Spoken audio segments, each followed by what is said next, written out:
Welcome back. Okay, Jason. So we want to do. You said four referrals per month. Yeah, that's that's something that we've used in this class. You could change it up a little bit to what you need, and near the end of this class, we'll teach you how to figure out how many you actually need. Yeah, and that's kind of what I'm thinking. Is that might be very changeable depending on whether you want to make 50,000 a year or 500,000 a year. Yeah, exactly. And but I think a realtor would probably feel like they had a real good start if they could close one deal per month. Is that kind of where we're going? Yeah, yeah, it's a good base. Yeah, I'm thinking if it's a referral, I'm probably going to get that job, and hopefully we'll do better than just than actually getting one of those four. But that's Yeah. that's a reasonable number. So how do you do that? Well, so start out with your database. So you got to identify and create, connect, educate, and then go to work. Okay. Let's talk about identify and create. Yes. So this is where you write down your 100. You write down the people that you know, that you like, and that you trust. And you're going to start with that because it's reciprocal. Then you can go into the people that you will get to know and that you can like more and that you can trust more. So you're going to have two. You're going to have your hot and your cold, people that you know, that you can trust, and then people you're working on. So kind of an A and a B list. Maybe there's even a C part of that list. I think it's important to me that you mentioned that you trust because it's got to be the other way around. I see, from my point of view, I see realtors occasionally who just want the paycheck, and so they do stuff that doesn't result in trust and their career. That's a fine line, and it's really a difficult thing to do because we're all in business to get money. That's really why we do it. We can be in business to make money doing something we enjoy with people we like and trust, but the end goal is the money. That's why we do it. And so it's important to keep a focus on serving people and taking care of them because that's where the money comes from. It comes from relationships and providing value. Then value is returned. So if you can keep your focus on the relationship, on how can you give value, then the value comes back. Yeah, I mentioned this in other classes, but as the home inspector, I did one where I said, there was this lattice, like 8x8s on the front of the house that were just wobbling. You could push it and they would wobble a half inch. You could tell they were not attached to the house. So I told the buyer, this could fall off in an earthquake or a windstorm or whatever, and he was concerned about that. And I was basically going down the road, just remove it, it's ugly anyway. The realtor who was there defended. Huge mistake.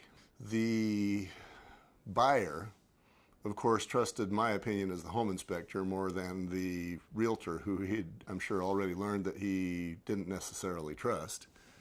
And so the realtor lost the money that he apparently desperately needed, and he lost the sale of the house, and he lost the client. Yeah. And Yeah. that's... You've got to provide value to get value. Yes. So that's identify and create. What does the create mean? Is that just basically making the list? Putting the names down. So this is names, address, phone number, email, gender, birth date, your relationship, notes. Are they a past client? Are they a family friend? Are they a neighbor, etc.? So you're going to want to know these people and keep notes on them. Sometimes I think, I don't need to take notes on this person, or I remember this. But when you're out marketing and you're focused on other things, it's super handy. Yeah.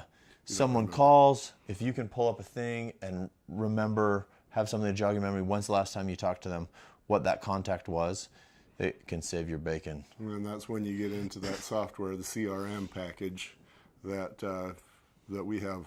You'll want to talk to your broker about that one. But even you can use Facebook. I use Facebook as part of my contacting and connecting with people because it reminds me of their birthday. I mean, these are friends, and a lot of times I know when their birthday is, and I love it, and maybe I even go to their birthday party, but that reminder on their birthday, and I say, hey, happy birthday, that's good. That's kind of what I was thinking too, is that most people around me, I don't know their birthday. I don't know the neighbor across the street. I don't know what his birthday is.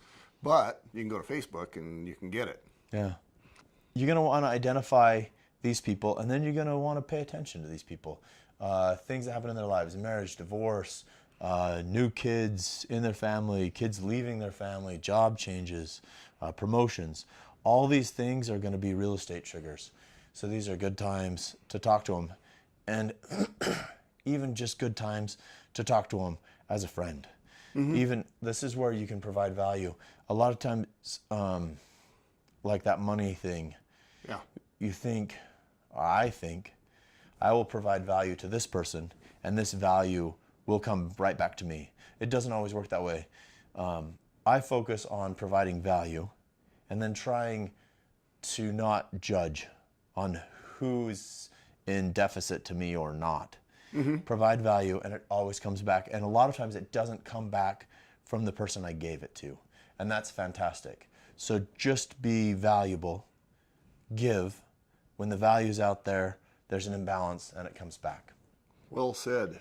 Yeah, I would have said that in a slightly different way that has perhaps a little bit different meaning, and that's basically the more you serve, the more it creates who you are, and people get that. Yeah. Okay, what do we got next? Areas you can pull from, things to jog your memory. Okay. Family, friends, neighbors, professionals you work with, like who's your doctor, who's your veterinarian, who's your plumber, professionals. People you've worked with in the past, people you almost worked with in the past. And this is interesting because in the past I've dealt with people, they said, we chose to get our mortgage through someone else because of yada la la la.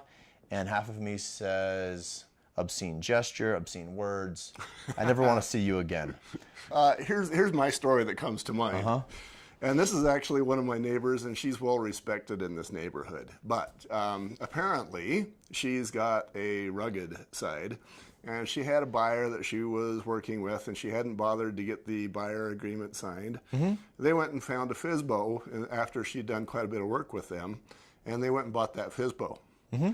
And so the way the story goes, and of course nobody but those two parties really knows exactly what happened, but she sent them a poison pen hate mail letter. And they were offended, of course. Not only did they not buy from her the next time, but they kind of mentioned that to who knows how many people, including me. And, now and who knows how many other people are also just, she went down the list enough that she's not going to be getting my business. Yeah. So that's the thing about value. So past clients, even if they don't use you, you still give value. Don't take it back, because when you've taken it back, like a hate mail, you say, all that thing I did for you, I want it back. Then you're neutral or negative. Anyway, so if someone doesn't use you, be generous in your assumptions. Continue to be present in their life and show up where you have strengths. I felt that way too, like, man, I gave all this time, they totally wasted it. Then realize that you're giving value. And that's what you're here to do. And all of us give value well. So give it freely, because they may use you next time. Like they found a path that was better for them this time. But make sure you show up in their life in the future. So even if they bought with someone else, stay in contact with them. That other realtor may have hosed them, and this is something you don't know. The other mortgage guy may have taken them. The other home inspector could have said the house is great and there's tons of problems. You have no idea. Be generous in your assumptions and continue to provide value. And so connect. Do you have more information on what connecting means? Let's hit that next. Okay, we'll be right back.